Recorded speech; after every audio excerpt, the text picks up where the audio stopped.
পৰিচালনা কৰাৰ বাবে আমি এখন কেন্দ্ৰীয় সমিতি গঠন কৰি দিছিলোঁ আৰু সেইসকল ব্যক্তিক লৈ আমি গঠন কৰি দিছিলোঁ যিসকল ব্যক্তি জীৱনকালত ডক্টৰ ভূপেন হাজৰিকাদেৱৰ সৈতে বিভিন্ন সময়ত জড়িত হৈ আছিলে।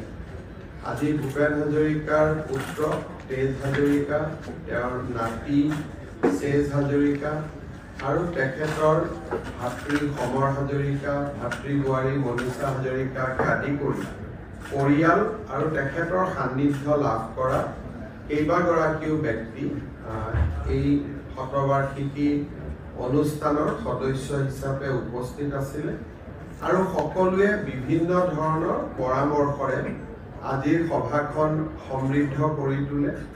চৰকাৰে যি ধৰণে কাৰ্যসূচীসমূহ ভাবিছিল তাৰ লগত কেইবাটাও অতিৰিক্ত সংযোজনৰ পৰামৰ্শও আগবঢ়োৱা হৈছে।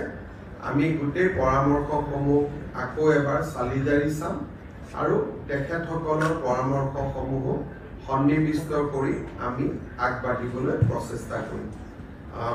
পৰামৰ্শবিলাক বিশেষকৈ প্ৰায় 40 গৰাকী ব্যক্তিয়ে তাতে যিহেতু পৰামৰ্শ আগবঢ়াইছিলে, গতিকে পৰামৰ্শৰ তালিকাখন অলপ দীঘল, সেইকাৰণে হয়তো মই একে আখৰতে ইয়াত ক'বৰ কাৰণে সম্ভৱ নহয়, কিন্তু আপোনালোকক আমি নিশ্চিতভাৱে এই বিষয়ে জনাম।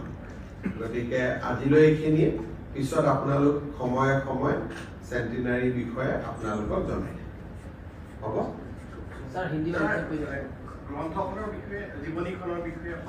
বিভিন্ন জীৱনীখন অনুৰাধা শৰ্মা পূজাৰীয়ে লিখি উলিয়াইছে।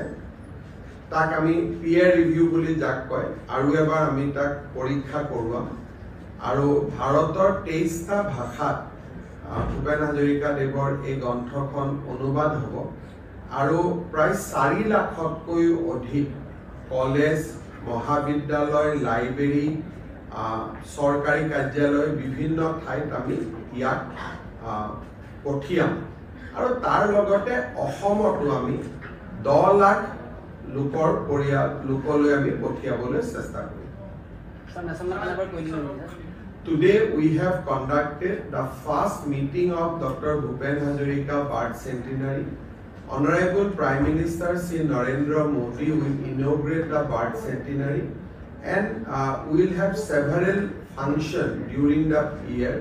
Today we had the first meeting of the core committee.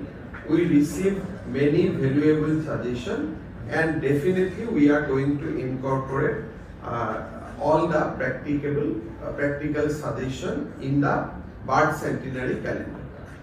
Thank you.